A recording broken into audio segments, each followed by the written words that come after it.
these two teams have coming into this three-game series. When you look at team hitting, Kansas City's 20th out of 30 with hitting 243. The Giants were 22nd with 237. Giants, of course, hit more home runs than the Kansas City Royals, and they've also scored more runs than the Kansas City Royals. On the pitching side, Kansas City came here number 2, all in 30 teams, with a 3.07 team earned run average, 6 shutouts, 15 saves. The Giants, on the other hand, number 6, with a 336 team earned run average with 2 shutouts and 13 saves. And sure enough, boy, the two top pitchers for both teams collided today, and what a matchup.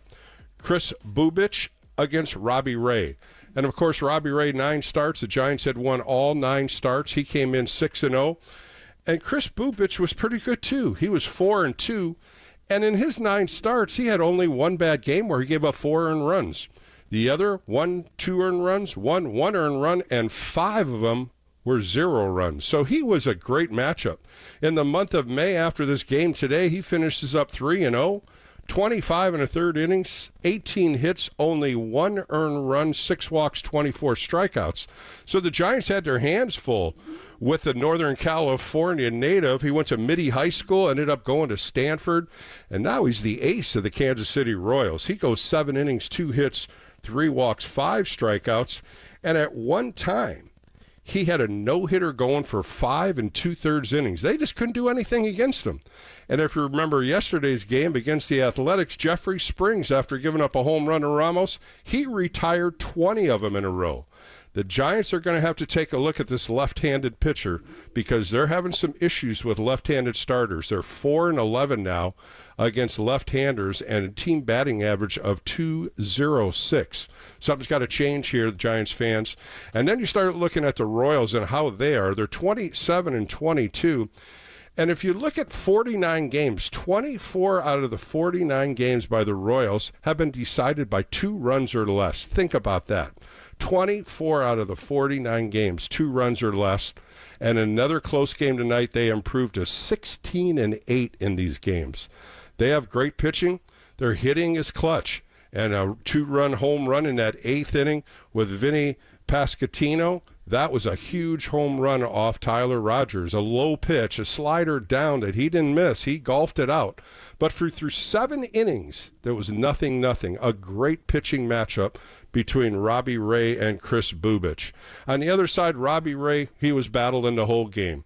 He ended up throwing 94 pitches, 68 for strikes, got in and out of a couple jams, but he ended up throwing extremely well. 16 first pitch strikes out of 26 hitters, 7 punch-outs, 1 walk. The 7 punch-outs, 4 of them were on a sliders, and 3 of them were fastball up, elevated.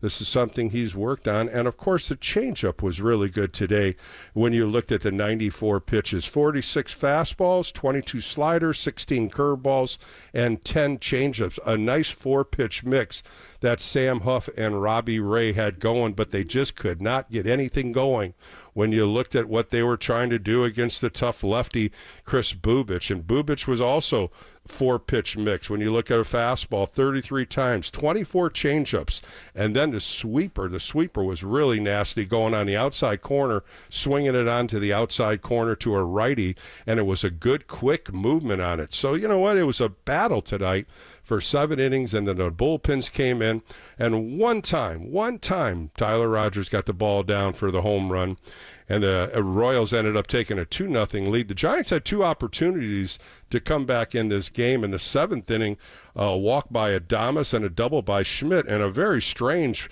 play with Fitzgerald up a soft liner to shortstop Bobby Witt, and they ended up catching Willie Adames off for third base for a double play. In the 8th inning, boy, the bat started swinging a little bit better. Sam Huff ended up getting a base hit with 1 out. Elliot Ramos got another base hit. It was first and second. William Flores on a nice 3-2 pitch up and in, got him for a strikeout. And then Jung-Hoo Lee hit a ball right down a right field line for a double, and he had the tying run at third and the winning run at second, or you could say the go-ahead run. And sure enough, Matt Chapman came up, and he popped up to the catcher on a ball up and in. He had an opportunity. It was a 2-0 pitch, and he missed one right down the middle. He watched it, And I don't know if he was just taking a pitch or whatever, but that was probably the pitch that he would want back. That was a ball that he could drive. He had a tough game today, going 0 for 4. But the Giants end up losing. They're 28-20. They're 16-8 at home, 14-8 against the American League. Well, a good show coming up here today. Brooks Knudsen, of course, he covers the Giants with the San Francisco Giants fan base on his podcast. And then I'm going to talk to Buddy Biancalana. Buddy Biancalana was the number 1 draft pick in 1978. And the reason why I'm going to do it, Giants fans, I don't know, you know my past. I came up with the Kansas City Royals. I signed with the Kansas City Royals, and the foundation of baseball that I learned at the professional level was through that Royal organization, and Buddy was part of it. Of course, he lives in here in Northern California, in the Marin area, and he's going to call in tonight. We're going to have a nice little conversation on some of the days and what are the things we did back in Sarasota, Fort Myers, and Jacksonville. But I thought it would be a good little story tonight with the Kansas City Royals in town. 415-808-KNBR if you want to get on the phone lines. We're going to take a quick break, come back with more. Got a couple calls already here. Let's talk Giants baseball. And also, if you got any information about the Kansas City Royals, I'm wide open for that. I'm Bill Lasky. This is Sports Phone KNBR. More coming up right here on the Sports Leader.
Sports. This is your hub to have your voice heard. Sports Phone KNBR. Streaming live on YouTube at KNBR 1045.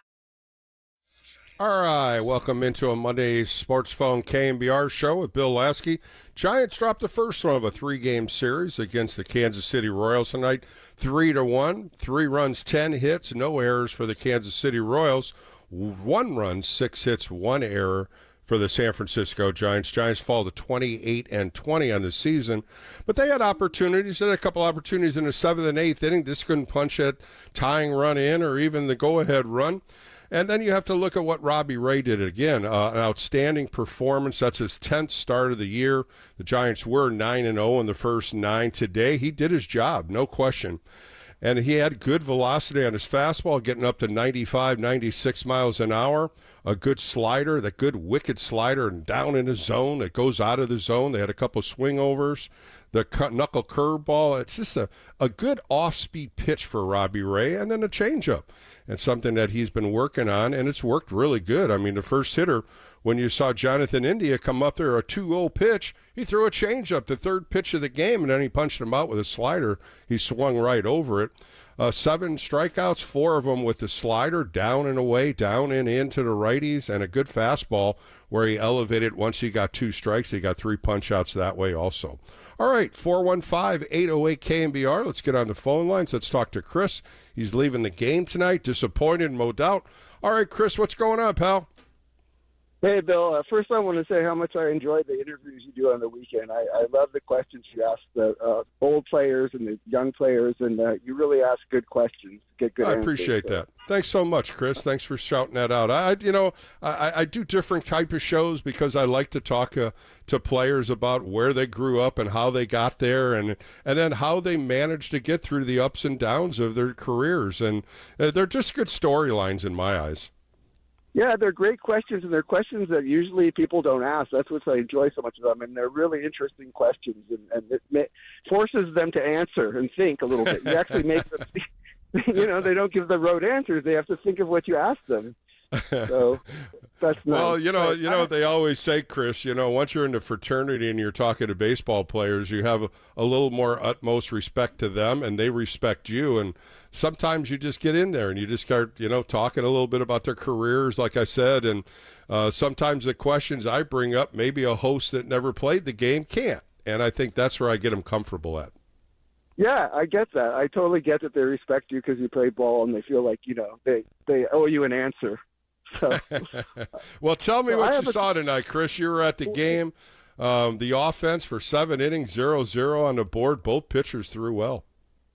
Well, what I saw, what really bothered me is I was sitting right above third base, and I saw when you had 2 outs, you had first and second, and Young-Hoo Lee hits the double down the line. Mm-hmm. And I could not believe that with Matt Chapman, 2 outs, that Matt Williams held up Elliot Ramos. He held him out so soon.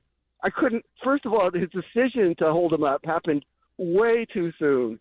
And they're essentially conceding that run. And at worst, it was 50-50. And if you tell me that Matt Chapman has a 50-50 chance of driving him in with 2 outs the way he's been hitting, there's no way. And there's no way Wotus or Flannery holds him up. I thought it was I couldn't believe it. It was Chris, it was I'm glad you're bringing that up, because on X a lot of people are talking about that right now, wondering why Ramos was held up. He's got good speed. The ball was down the right field line, and of course the right fielder Hunter Renfroe wasn't really getting the ball up, but he picked it up. He overthrew the cutoff man.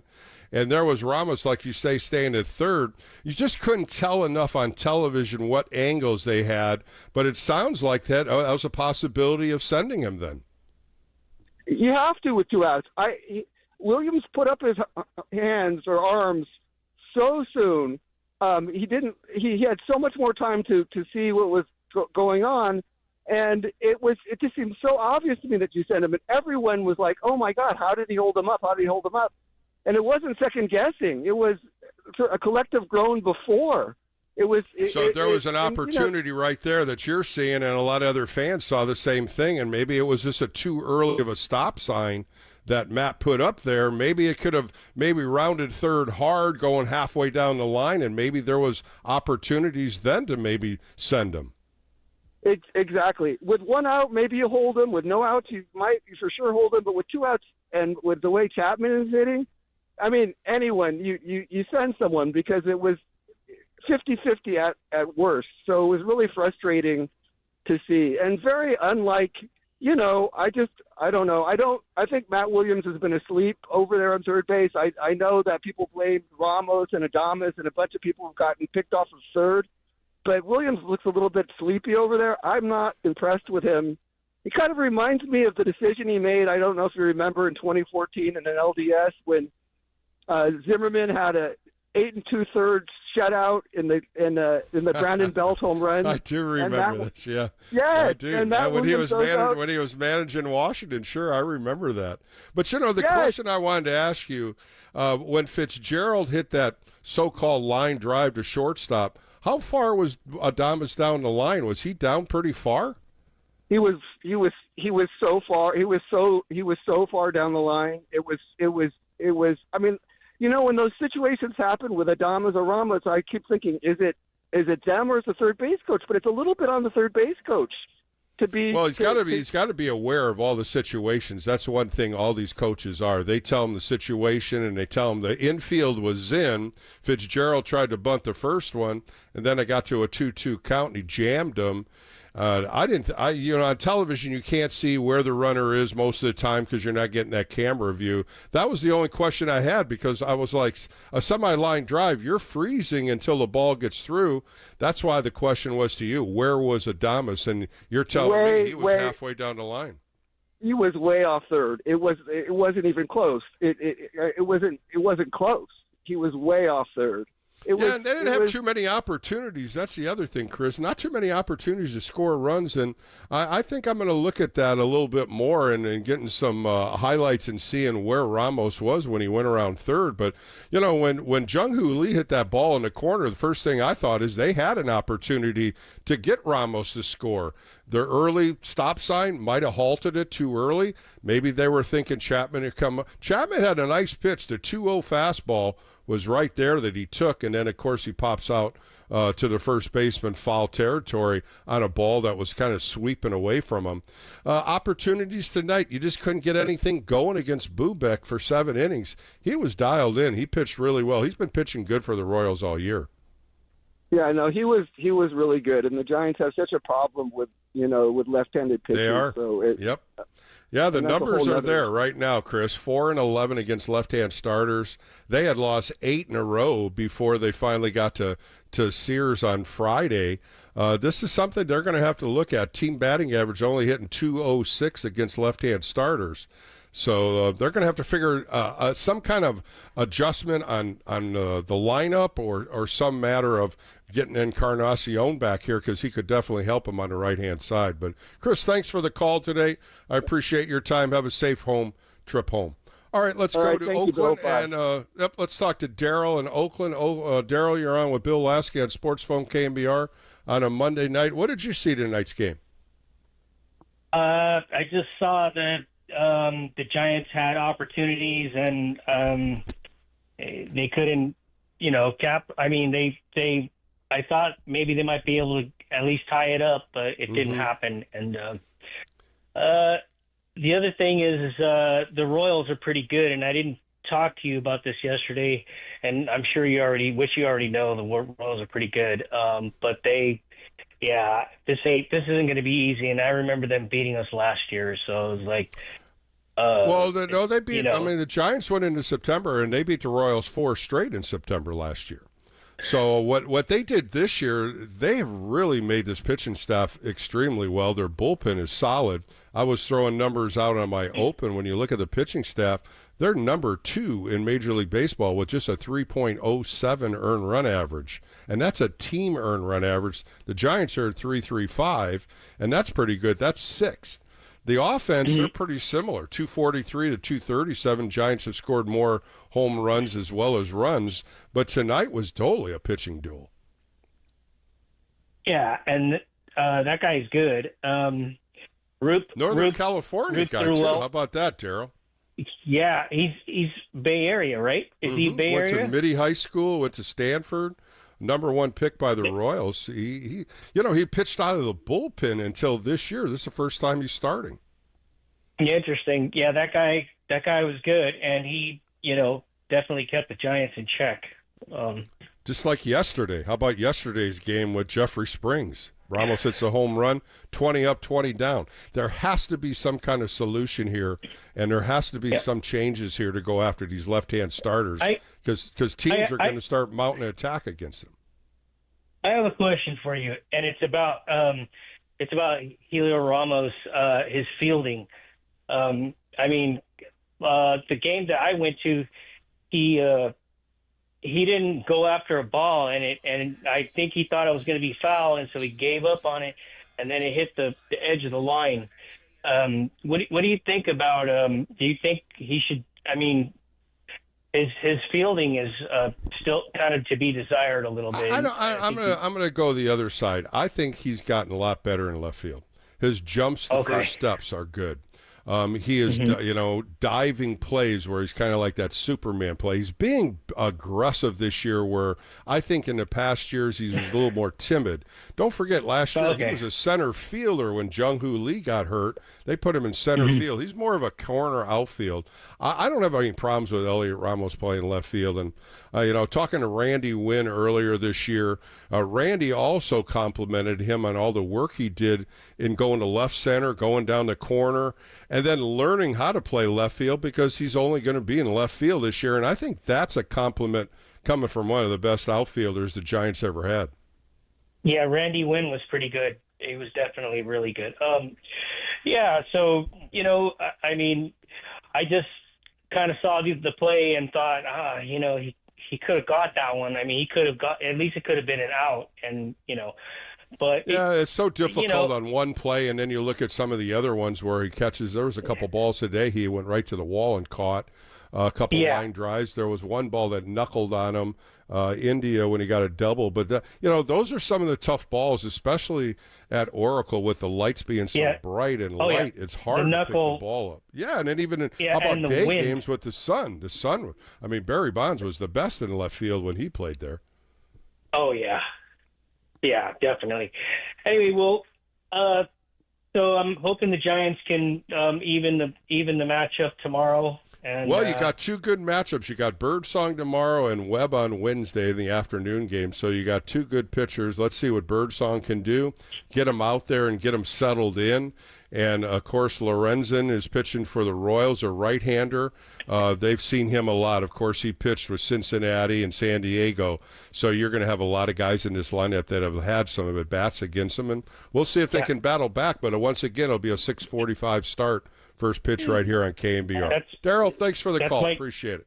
All right, take care. Take care. Yeah, getting back to what we were talking about with Chris with Matt Williams, and I've had a couple of people text me, and a couple of them said, we were behind home plate, Bill. There's no way that he would have been safe at home. So I'm listening to a couple of people talking to me through text line as well as on the X direct messaging me, and I think, Chris, I don't know the area or what you saw going down third base, but I'm getting a little more info from some other people from the game, and they're saying no chance he would have been able to score. So you know what? We'll throw it out there, 808 KNBR.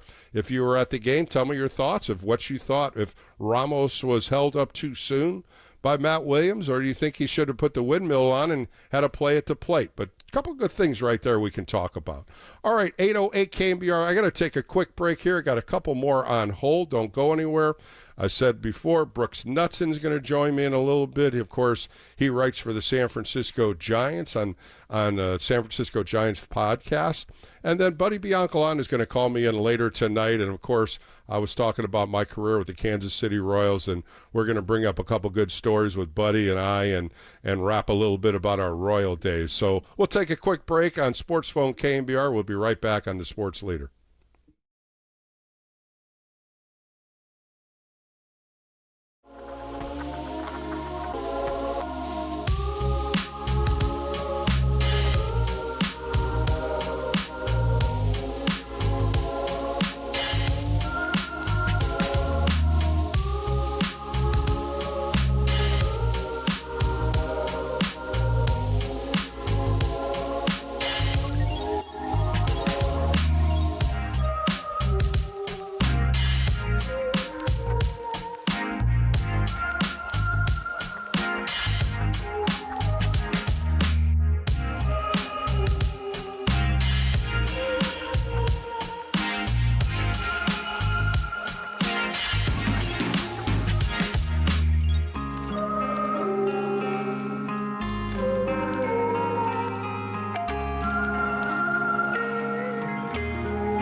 Giants fans, this is your hub to have your voice heard. Sports Phone KNBR. Streaming live on YouTube at KNBR 1045.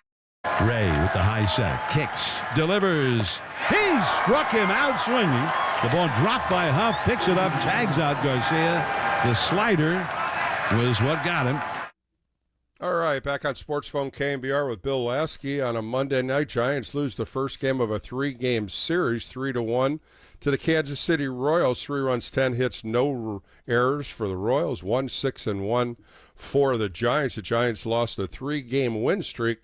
Of course, they won all 3 against the Athletics this past weekend. Hayden Birdsong on the hill tomorrow. He's going to get his first start. So far, he's been in 11 games, 1-0 with a 2.3 earned run average, giving up 4 home runs, 23 in the third innings, 20 hits. And you start looking at what he's done, 25 strikeouts, 10 walks. Now, last year, you remember him. He was starting. He had 16 games he started. He was 5-6 on the year, 4.7 earned run average, had 72 innings pitched, 38 earned runs. That was a high number. 43 walks, 88 strikeouts, and I think that's going to be a big start for him tomorrow against the Kansas City Royals, going against Michael Lorenzen, of course, the 33-year-old. As I said earlier, he pitched for San Diego and Cincinnati. He's 3-4 with a 3.76 earned run average, giving up 9 home runs in 52 2/3 innings. His last start against Houston went 7 1/3, gave up 4 earned runs. He shut out Boston for 7 innings. Then Baltimore got to him in 4 2/3 with 5 earned runs. The month of April, 3-3, 33 2/3 innings, 13 earned runs. So we'll see how he dials in against a left-handed lineup the Giants will throw out there. All right, let's get back to the phone calls. Let's go to Kevin in San Francisco. Kevin, you're on with Bill Lasky on Sports Phone KNBR. What's going on, bud? Hey, how's it going? Well, disappointing. I mean, they're having hard times hitting lefties. I think that's one major concern we're going to have to look at.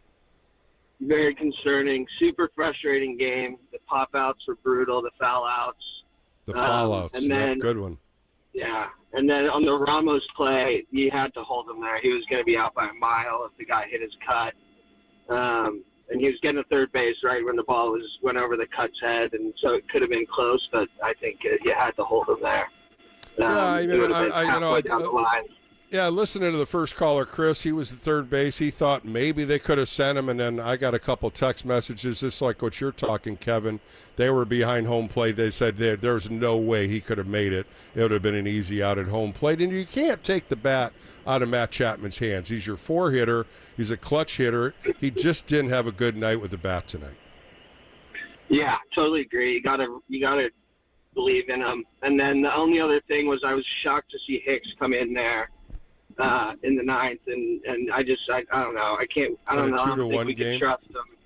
Yeah, well, they're going to have to they're going to have to get him in there. He's just going to have to get acclimated coming in, from the bullpen, getting an inning in. He just couldn't throw strikes today. That was one downfall. At one time, he threw 6 straight balls. He walked a hitter on 4, and then he went 2-0 on the next hitter, and then ended up giving up that base hit to Ismail. And that was the hitter he got behind. He ended up coming back to him. But when you're throwing fastball after fastball, sooner or later, when these guys are up in their 4th time at bat, that fastball is not as quick as it was in the earlier innings. Yeah, definitely. And even the balls that were hit 2 guys were hit pretty hard. And he's been struggling in the first inning all year. And so I was shocked to see him in in a high Yeah, it leverage. was disappointing. I'm just a little worried about this offense against left-hand pitchers. They're 4-11. I threw this number out there earlier.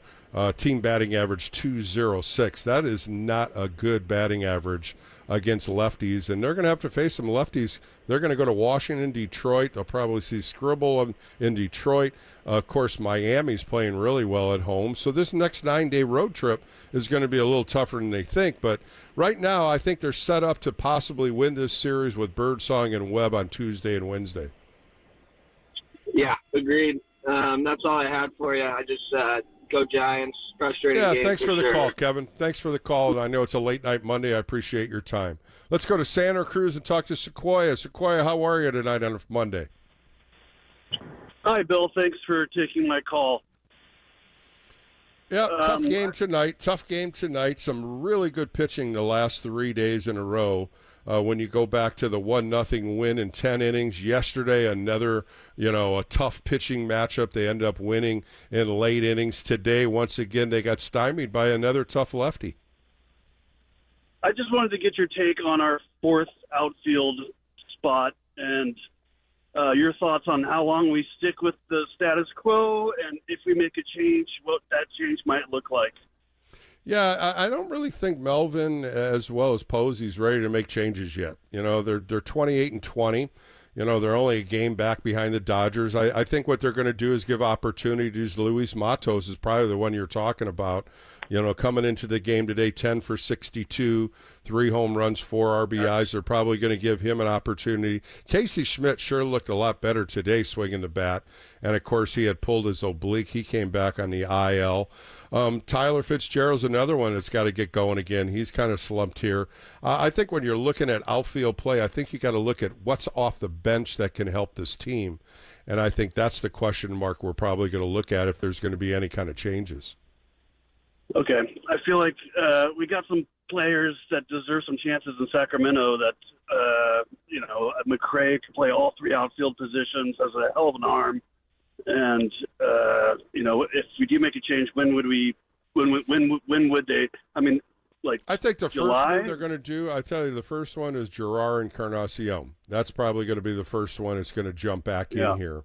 They ended up optioning VR down today. And, of course, this is the original 26-man team that they have right now. And I think that's what Bob Melvin as well as Buster Posey, they want this team to go wins and losses. They want to go through some slumps. They want to win, have some winning streaks. And I think that's how you build your chemistry in that clubhouse, picking each other up.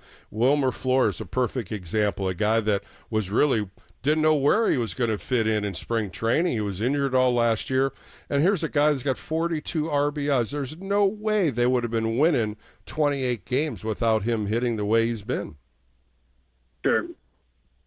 All right, I appreciate we just got to take a look at it. We just got to go day to day. I think this Kansas City Royal team is a little better than what the Giants have felt. And when I threw the numbers out, how comparable they are, Sequoia, they are very equal. And they're playing in a tough division, the AL Central. Detroit's in there, Cleveland's in there.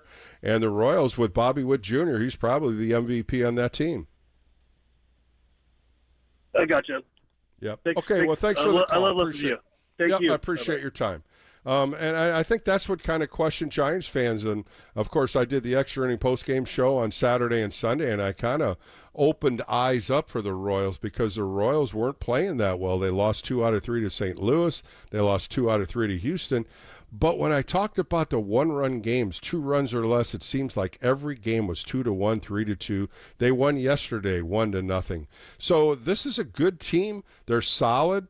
But I really think you got to get in here and score some early runs. And tomorrow might be that guy. Michael Lorenzen's that type of guy that you can get some early runs on and add on. And I think that's a good positive confidence builder for Hayden Birdsong getting his first start tomorrow. And that's going to be a first couple innings. I'm going to really watch Birdsong tomorrow and see how he goes after it. And most likely Patrick Bailey's going to be in there with the right-hander Lorenzen in. And Wednesday's a TBA. They first had Cole Reagan, a left-hander, was supposed to start, and he just got pushed on the IL with a left groin tightness. And Logan Webb, the ace, is thrown. And, man, he has just been dynamic at Oracle Park. 3-0 this year in 4 starts with an earned run average under a 1. So the afternoon game on Wednesday definitely slides into the Giants. But tomorrow, let's get the bats rolling and see what they can do against this Kansas City Royal team. All right, we're going to take a quick break, come back with Brooks Knudsen as we talk more Giants and kind of dive into this game a little bit more with his opinion. And that's going to come up next right here on the Sports Phone KNBR show on the Sports Leader, KNBR.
fans, this is your hub to have your voice heard. Sports Phone KNBR. Streaming live on YouTube at KNBR 1045. Here it comes.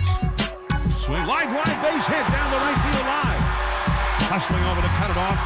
In the corner is Renfroe. One-run scores, going to third and stopping there is Ramos on a double by Jung-Hoo Lee. And it's 2-1 Kansas City with Matt Chapman coming up.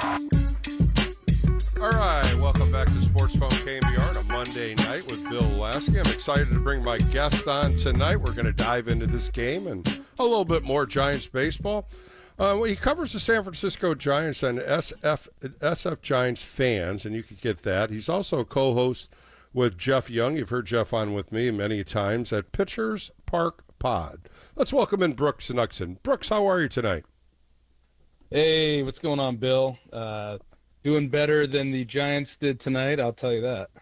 Well, let's start off with this weekend series, winning 3 games against the Athletics after they dropped 2 out of the 3 to the Diamondbacks. Some fantastic pitching, and it just kind of carried over to Monday. What'd you think of that weekend series?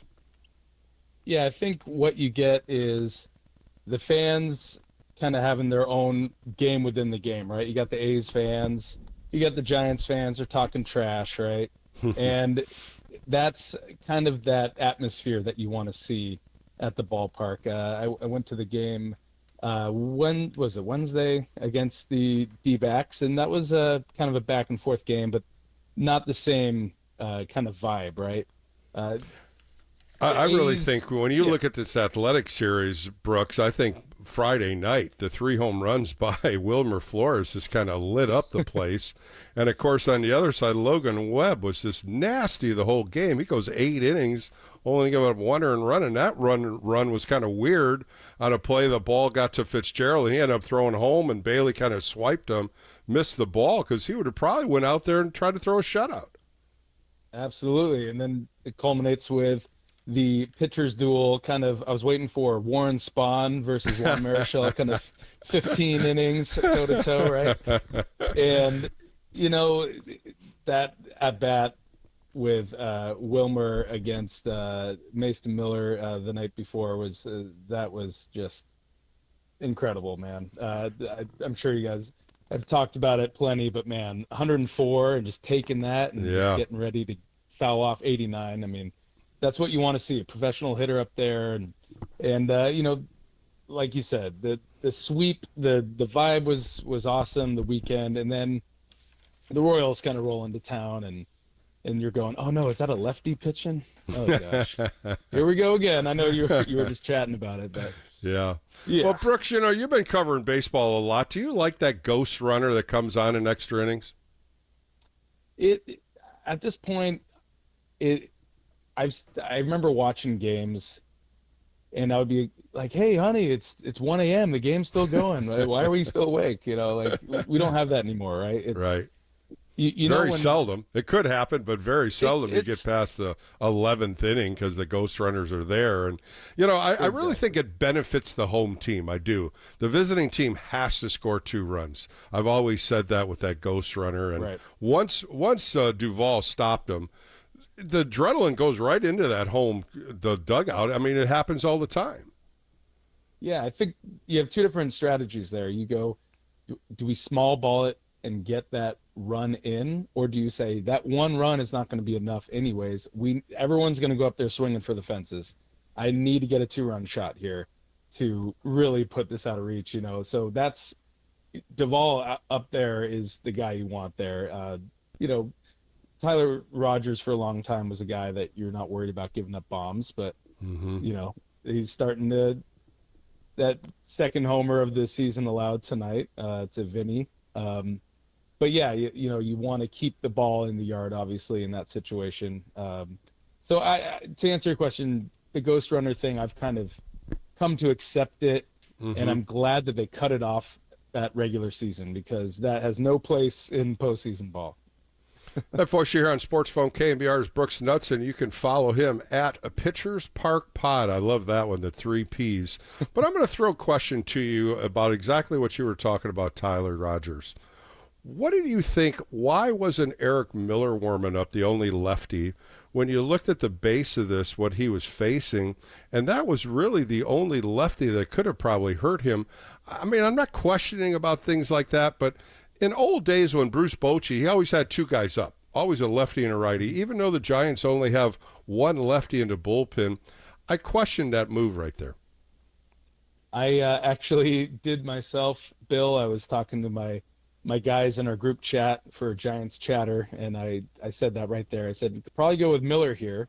He already faced his 3 batters. And then the ball goes to the right field arcade. And then he goes, well, Yeah, I think Bochy definitely would have made that move. Just kind of. Well, the Royals made quick moves too. I mean, that's one thing they Right. did. They took the lefty out, brought the righty in, and they went right to their two guys at the end. I was just thinking about that once it was happening, and Rogers gave up a couple hard balls. Bobby Witt balls was hit pretty good. The other ball that doubled in the left center field, India challenged him for 9 pitches, and he finally got that ball in the left center. He stayed back on that finally. But when I was looking at the lefty, he gets lefties out, but he went with the slider, and that slider went right down and into a right-hander, and he didn't miss it. Vinny hit the shit out of that ball. And what happened was it took the whole breath out of that ballpark out, because it was a good game at that time. Nothing going in the 8th inning. Yeah, and it's not like some, 8th place hitter, pinch hitter, lefty. Like, this is the number 3 hitter on the team, rightfully so.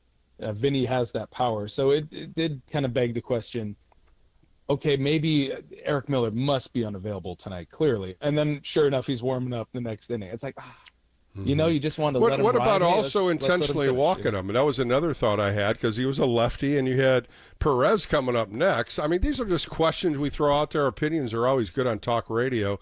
That's when I start diving into it as a pitcher's mind, and as well as you as an analyst. You start dissecting what could have happened, why didn't this happen? You could have walked Vinny and made it first and second, and you go after Perez. That was another thought I had in that situation. Yeah, you could do that. And I think just watching the game in front of you, if you're Bob Melvin, and you're going, like you were mentioning, Bill, you got the hard contact. Do we want to let him ride one more batter, and then it's a lefty coming up and a power lefty? And Tyler Rogers has been nails all year. He's been used a lot. So that might have been a perfect opportunity to bring in Eric Miller, because that's another guy that's having a fantastic year. Very good. And that that's whole the bullpen situation. Brooks, that whole bullpen has just been nasty all year. And, Hicks struggled in that last inning. They have to get him some work, though. I just wonder if the problem of throwing strikes is going to be a problem for him coming out of that bullpen. It's not, too foreign to him. Obviously being a bullpen guy, converted starter, now finding his way back to the bullpen. However, having finally transitioned this season, and got to remember, he kind of did this last year too, right? Starter for a long time, and then had to transition to the bullpen. So it's going to be some adjustments, and I probably, like a lot of the callers, I do kind of question, wouldn't have been better maybe to go tomorrow, kind of piggyback after Birdsong, and maybe in the 6th inning, especially in a 2-1 game. It was a 2-1 game when they brought him in. So you gave him an opportunity to try to get a 0, and it didn't work. Now you're down 2 runs again. And if Orr's on that one too, and you just go in and maybe Randy Rodriguez just finishes it up. Like we talked about Eric Miller. Why didn't he come in? There was different opportunities, but they threw Hicks in there. And they had, I do believe Duvall was warming up with him in case the Giants took the lead, and they went with Hicks. But let me ask you this one, Brooks. Did you like the move about changing Hicks to Birdsong? Do you think it was prevalent at this time? I think you got to be open to these type of things. If you look at the Giants' young prospects, I want to call them prospects, but young pitchers knocking on the door in AAA, Carson Whisenhunt, there's a lot of ideal candidates to come up and kind of get into that rotation. And the Giants have had the benefit of, good amount of health, I'd say, so far. So they haven't had to dip into those resources just yet. But Hicks, going back to Hicks, he's had some hot and cold, right? He was amazing against the Astros earlier in the season. First game. All came the up throwing fires. Bullets too. Boy, he looked awesome his first game. I was like, okay, I like this every game. If all of his games would be in front of his friends and family, I bet you the dude would just be Cy Young. Well, Justin Verlander coming down. I mean, he didn't throw hard yesterday as velo was down and he was yanking his fastball. And he said he had a little problem with the lat. And, I've had the same experience as he has. The lat comes up around your rib cage underneath your armpit, and sometimes it's just flushy, it's rubbery, and sometimes you want it a little firm, and I think that's just from not pitching consistently over the years. That's what it is. Every pitcher gets it because you use your arm that much. But they're saying, he's going to get an extra day because Thursday's an off day, but they don't know if it's a 50-50 right now. They don't really know what they're going to do with him if he's going to make his next start. So here's your question, Brooksy. Do you go with Harrison or do you go with Wisenhunt? Oh, that's an easy one for me. I would bring up Wisenhunt. I would make some room on that roster, on the active roster. I know they'd have to purchase his contract and all that, but I would love to see Carson Wisenhunt get a chance. So would I. I'm right there with you. I talked to him earlier in the year. And you know what? Yeah. He's throwing strikes. I think he's only had 2 walks the whole month of May.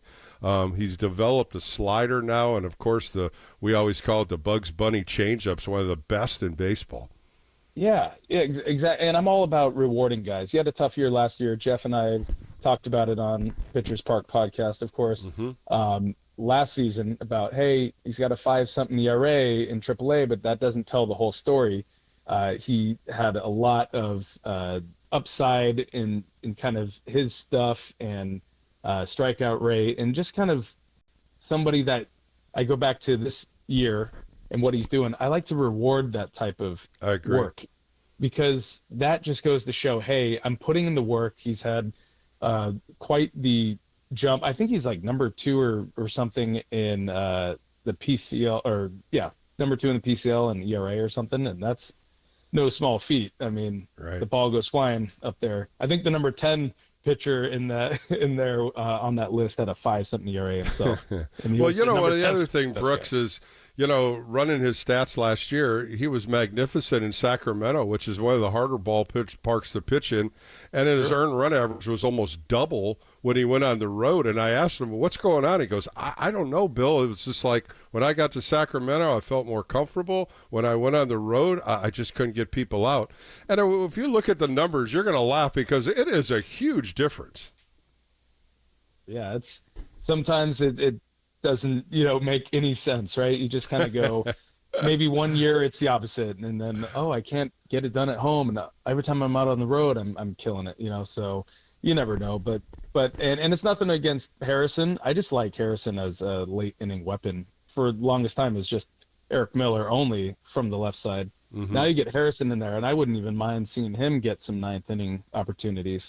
Boy, his velocity's back. Yeah, I interviewed him. I had it on my extra inning post-game show yesterday, and I talked to him a lot. And I at the end of last year, he was tired. He was just mentally and physically tired. Had some shoulder issues, and he really worked at it over the winter. And then, if you heard the interview, he said, "I went into spring training all hyped up, and I got sick."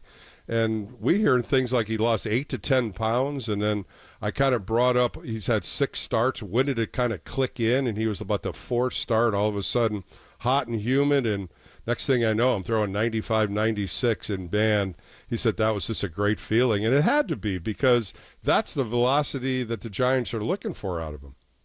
Yeah, at that point, you're going, if you can max effort in the late innings, doesn't have to be the 9th, 8th, whatever, just situationally, if 2 out of the 3 next guys coming up are tough lefties, lefty hitters, I should say, then throw Harrison out there and let him kind of be that Josh Hader, just nasty, in your face. Like, it looks like an uncomfortable at bat, this year against Harrison. So I like that. I like guys. And his breaking ball is sharp. That slider right now is real sharp. That does a lot of damage, too. Listen, Brooks Knutson's going to be on with me for a few more minutes on Sports Phone KNBR. I want to get your thoughts on Robbie Ray because he's having a sensational year. Earned run average now is under 3 after tonight's game. 10 quality starts. 10 quality starts this guy's throwing out there. And it's just consistent, and I just love how he's just throwing a 4-pitch mix now. He's doing a changeup, 10 changeups today, 16 curveballs, but it's been mostly fastballs, sliders. He got a lot of swing throughs on that slider tonight. Yeah, he's looking like the guy they traded for. And, Seattle Mariners, I hope you're enjoying the money, whatever whatever you got out of that, because Mitch Haniger and Anthony DeSclafani, I don't even believe either are around for them. But Robbie Ray is looking like, dare I say, the Cy Young version of himself. He is who he is. He's going to walk guys. He's going to strike out a ton of guys, and that's who he's been for the majority of his career, right? Even back in Arizona Diamondbacks days, where he's over 200 strikeouts every year. And yeah, the walk rate was a little high, but that's what you get. And if you can blow away a guy, with high cheese, and you walked a pair or whatever, like that's all that matters, is he's able to get the right pitch at the right time and get through some traffic. But tonight specifically, just totally locked in. And it looked like for a moment, maybe the Giants aren't the only team struggling against lefties, because it's almost like, is this the 2014 Kansas City Royals, who everyone remembers, what they did against Bumgarner, I should say didn't do against Bumgarner, but they also had 7 scoreless innings against Affeldt and Lopez. So they couldn't touch lefties back then. And so Robbie Ray made him look like the 2014 Kansas City Royals tonight. So Brooks, if you're managing his team, you're managing like Bob Melvin. What do you do with a team that can't hit left-hand starters? They're 4-11. They had lost 8 straight going into that Friday game before they got to J.P. Sears. And, I look at this lineup. It's a decent right-hand batting lineup, but at the base of this lineup, when you're throwing Huff in there and Matos, those are 2 guys that are really learning to hit at the big league level. What are they going to do to try to offset this left-handed starters? Yeah, it's kind of funny, because if you look at some of the stats, it makes it even more perplexing. Because Jung-Hoo Lee, a lefty batter, is hitting .315 against lefties, 149 WRC plus. That's really good. Matt Chapman's holding his own, 308 average, 154 WRC plus. It's like, all right, these guys obviously can hit lefties. There's Tyler Fitzgerald, 345 average. I know it's only 34 plate appearances, but and then you see some of the dark spots in there. Bailey's had a tough time against them, of course, and Wade doesn't get a ton of at bats against them, anyways. He's 0 for 15, I think.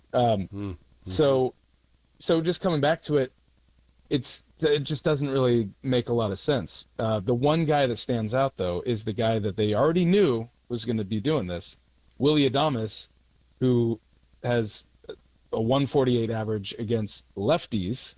So he's kind of got a reverse split thing going here, and a 7 WRC plus. I can't even say that out loud. But last year, Bill, that's what he was doing last year as well against lefties. That's the thing. You're gonna be like, well, okay, so they signed this guy. He was not getting it done. 191 against lefties with only 4 of his 32 homers last year against lefties. Yeah, it's complexing when you start throwing guys out there and what they're doing against lefties and righties. And, the same thing, he had Yastrzemski's batting against left-handers, and now they're trying to put Matos out there. And, it just bothered me because Yastrzemski was hitting so well, and then he got against the lefties, and he just couldn't put the ball in play. Today, of course, he comes in and that high elevated fastball gets him again. He got into the Athletic Series with 1 out, and he punched out in those situations. And I just want to see him lead off. I think he is doing a remarkable job for the Giants, leading off and playing right field. Yeah, and I'm glad that the lineup is mostly the same guys every night. That's what we were begging for with this new regime, is just kind of set it and forget it. Let these guys play. They're creatures of habit. They need to play. Don't worry about the lefty-righty thing too much, but it's also okay to have a couple guys in that lineup that you go, hey, I'm going to give you your best chance of success here because the lefty's on the mound. Go out there and hit him. And that, for some players, doesn't help if you don't see a lefty for 5 days. You're on the bench and you're out there and you're going, oh boy, I better get 3 hits today or else I'm not going to hit again. So I get that part of it too. So I think Yaz is another guy that's showing that age doesn't matter. They got a lot of their vets are doing a lot of the work, and that's why they're 8 games over 500 and having the success they've had. So the vets are getting it done for the most part. Brooks, you do a couple podcasts. Of course, you do it with Jeff Young, who comes on the show a lot. Tell the viewers and listeners how they can listen to a couple of your podcasts. You're doing a great job doing them.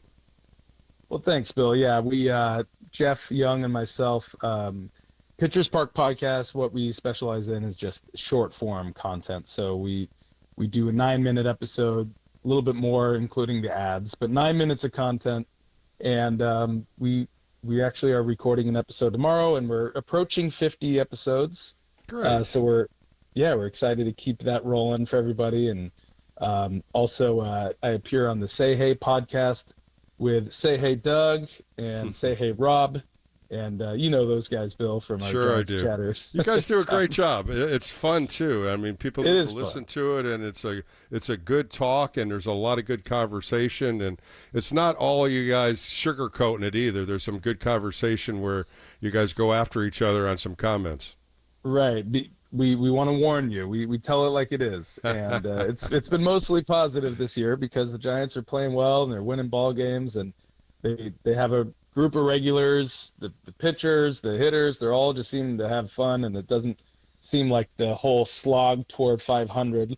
Hope we can get to 500. Let's try to get to 500. That was the last few years, and that was It pretty sure rough. was. Well, Brooks, man, great to talk to you. Pleasure to have you come on. We'll definitely have to do it as the season continues. And your partner, Jeff Young, texted me saying, give him some hard questions. Well, those are the hardest I could throw to you tonight, Brooks. Well, Bill, I appreciate you, having me on, having Jeff on when he's on to talk about the pod, and just talk baseball with our guy, Bill Lasky. We appreciate it, and definitely would love to come back on again with you. Oh, for sure. Thanks again. Have a good rest of the night, Brooks. That was Brooks Knutson on the Sports Phone KNBR. More coming up right next to us on the Sports Leader KNBR.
Giants fans, this is your hub to have your voice heard. Sports Phone KNBR. Streaming live on YouTube at KNBR 1045.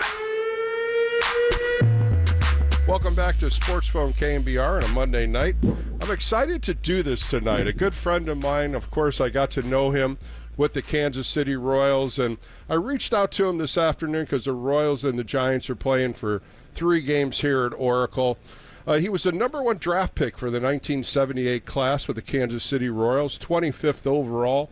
He played 6 years with the Kansas City Royals. He grew up in Green Bay, California, went to Redwood High School, and now he's in the Hall of Fame, got inducted in 2009. But a close friend, and I want to bring him in. Buddy Biancalana. Buddy, how are you tonight? I am wonderful, Bill. How are you? Well, I tell you what, watching the Royals play today against the Giants, it brought back so many memories when you and I first got to meet each other in Sarasota, Florida, when we went to rookie ball. Tell me, when you first got signed with the Royals, how excited you were, and what was the next thought? Because you were coming out of Redwood High School. Well, I'll tell you what, I never expected to be a first-round pick. I thought I was going to be about a 3rd or 4th-round pick, and John Sherholtz called me the morning of the draft. I picked up the phone. He said, "Buddy, John Sherholtz." My mother picked up the phone in the kitchen. I was up in my room. And John said, "Buddy, we're headed into the draft, and if you're available at number 25, we'd like you to be our pick. And if you're interested, would you be interested in signing?" And my mother heard that. She said, "No, he's going to college." Wow, I said, "Mom, over the phone line."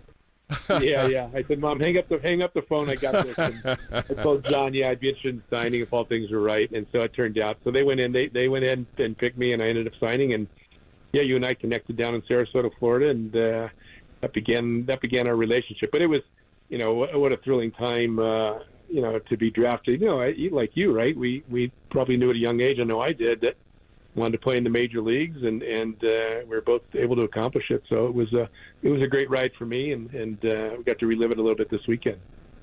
Yeah, I was just going to ask you that. Kansas City Royals had a great ceremony for World Series champions. Of course, that was 1985 when you were on that club. How did that turn out? And the picture you sent me was just gorgeous. Everybody wearing the blue blazers, and it just looked like a great ceremony.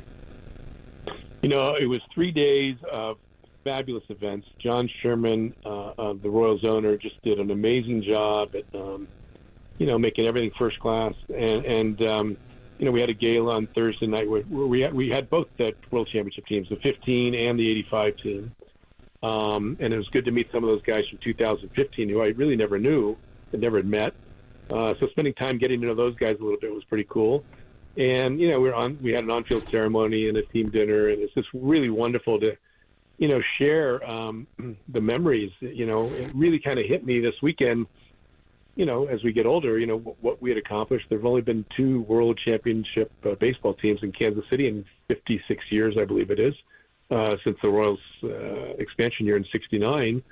And I thought about it, there are only, right around 3,000 players who played on World Championship clubs, and only about probably 114 or 115 starting shortstops. So I was like, wow, we really accomplished something. And it was really special for me and to reminisce and see the guys and, all the same, Bill, right? You get around the guys, it's all the same one-liners and the same stories and laughs, but they never get old. And you realize, we're just kids growing up, and all of a sudden here we are, playing a game and getting paid for it and acting like kids still. And so that was fun. Really a great experience. We never get old. We're always kids at heart, right, buddy?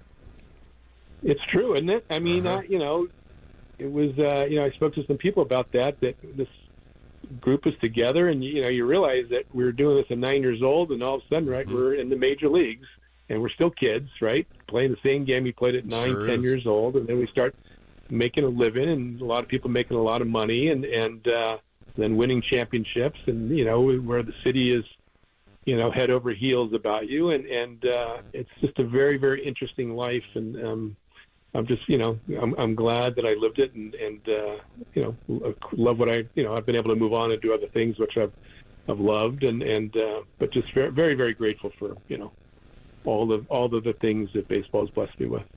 Buddy Biancalana joined me on Sports Phone KNBR as we reminisce a little bit. Both he and I got drafted in 1978. We wore the Kansas City Royal uniform. We got to go to the academy in Sarasota where UL Washington started and, go to the classrooms. We were bunking in these rooms. I mean, it was a hard life for us, buddy. We didn't know any better, for one thing. Plus, we were stuck way out in Sarasota. We could never even get into a car and drive to the city. It was baseball, but we learned the game, didn't we? We learned from a lot of great teachers, too. We did. The bunk beds, right? We had four to a room and a community bathroom, but we did learn from some great people. I was blessed to have Jose Martinez, a Cuban, who he worked my tail off, boy. Every morning we're out early, ground balls, double plays, and in the cage with Dennis Papke and other hitting coaches, Rick Rennick, but we learned, the Royals have always played a good brand of baseball, based on speed and defense and great pitching, and it was I have no complaints the way it all turned out. Well, I had Bill Fisher, and you remember Bill Fisher. He was one of the best pitching coaches the Royals ever had, and he lived on the complex. He lived in a little house away, and he always fished in a pond. And, some of the things you just don't forget, and the friendships we had, and so many guys in our draft that were supposed to be these big picks, and they never made it. And here you and I wiggle through the minor leagues. We went to A-ball in Fort Myers, Jacksonville in Double-A, Omaha in Triple-A. It wasn't easy because the Royals had a great organization, and they had a bundle of good players. Oh, yeah. It was a very, very good organization during those years. They played the Yankees, 77, 78, 79, and even, I think, 80, right?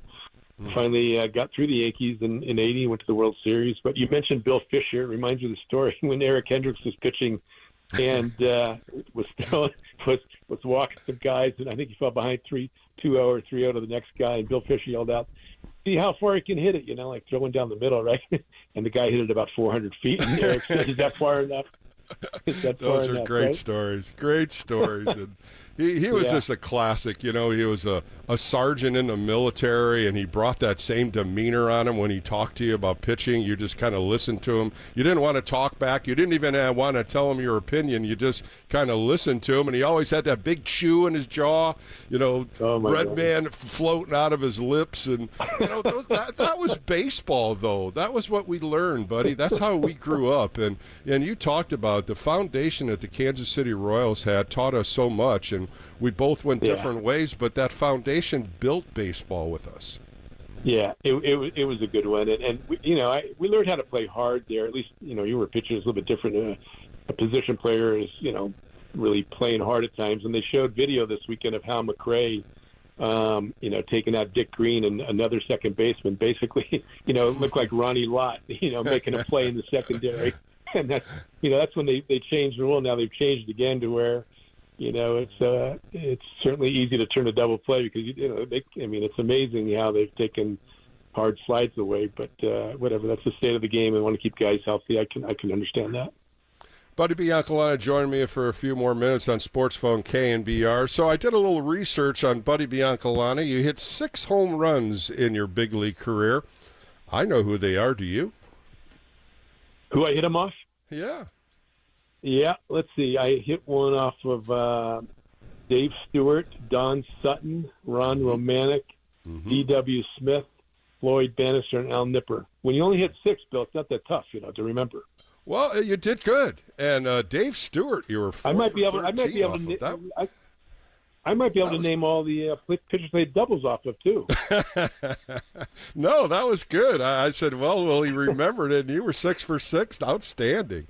But, buddy, the other thing I always thought that you were exceptional at was defense, your quickness to the ball, the way you worked and your accuracy with your arms. You only made 44 errors in 7 years in the big leagues. You had a close to a 970 fielding percentage. Was that something that you wanted to continue to work on and strive to be better?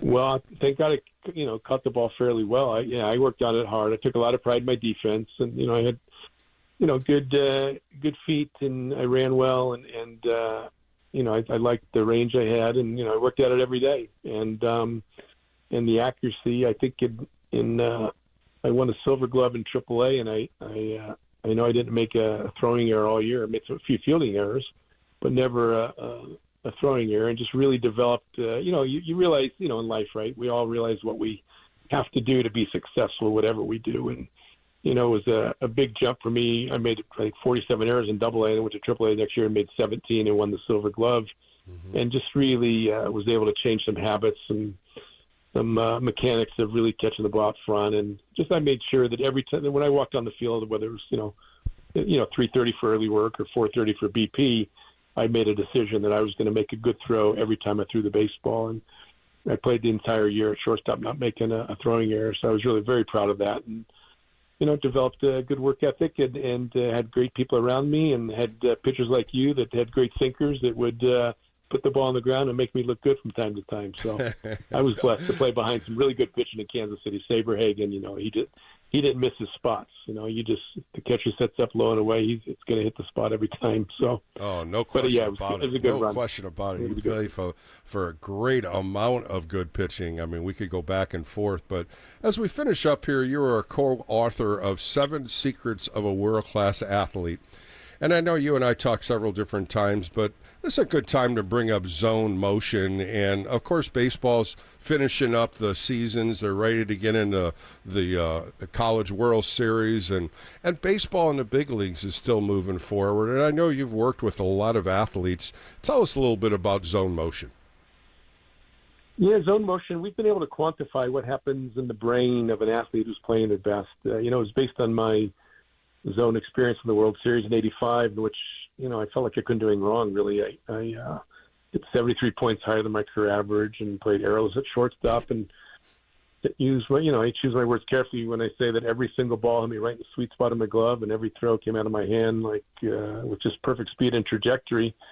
And I had no idea what was taking place, but it was the best baseball I played my whole career. And then 20 months later, I was out of the big leagues because I didn't understand what really happened to my brain and body that allowed me to perform so well. Long story short, I've been able to quantify those processes in the brain that are taking place when an athlete is playing their best, and have subsequently done 5 research projects and 1 full-fledged study showing that the training enhances performance and expedites development and even minimizes soft tissue injuries. So it's been really fabulous. It's I work with a lot of athletes in various sports, a lot of baseball, and but work in the golf world and lacrosse, and actually athletes in 13 pro sports and over 20 amateur sports by working on the field and off the field by basically changing neural pathways in the brain, and it really, really works well. And it's just really gratifying because it affects players off the field as well. There's benefits in the classroom and relationships, and so anytime that you can help somebody, for me, it's better than I enjoy this more and I get more out of it than actually playing the game, which was really fun for me as well. Is there a website, phone number that the listeners can get a hold of yet? There's website is zonemotion.com. Yeah, Perfect. zonemotion.com. Thank you. Good. Yeah, appreciate that. Good. And I'm looking forward to seeing more of that. And I know you've been working with a lot of athletes in Northern California, and it's working. And why wouldn't it be? You were a player on the field. You understand all the different mental parts of the game as well as the physical parts. And I'm so glad I got to talk to you a little bit tonight. Well, always great to connect with you, Bill. Really appreciate you, and you do a great job on KNBR there in San Francisco. And was out there. I went to a Giants game a couple months ago. Really enjoyed being back at the stadium, and I love the Giants. I love what they have going. I love just the history of that organization, and I love the fact that Buster's in there and Randy Wynn, who I know well, is going to do. Those guys are going to do a great job. There's no doubt about it. And Bobby Evans is back, so it's great to see all those people are involved with the Giants again. Well, I appreciate you staying up late tonight and reminiscing with me as the Kansas City Royals are entertaining the Giants, and it'll be a good couple games left, and we'll see how this all translates. But, buddy, thanks again for your time tonight. My pleasure, Bill. Thank you. That was Buddy Biancalana. As we finish out a Sports Phone KNBR show on Monday, the Giants lose 3-1. They'll go right back at it tomorrow, 6:45. First pitch right here on KNBR. Hayden Birdsong against Michael Lorenzen of the Kansas City Royals. I want to thank my guests today, Brooks Knudsen, as well as Buddy Biancalana. Oh, I'm so glad Buddy called in as a late night here. For Bill Lasky, I want to thank my producer, Jacob Vellante, as well as all you Giants fans. I'll be right back here tomorrow on Sports Phone KNBR after the Tuesday night game. Be safe, be well, have a great night. More coming up right here on KNBR, the sports leader. Giants baseball, nothing like it. Here's a long drive to right. It's headed for the bay. On KNBR and KNBR FM, San Francisco. You're listening to the Infinity Sports Network on KNBR, the sports leader.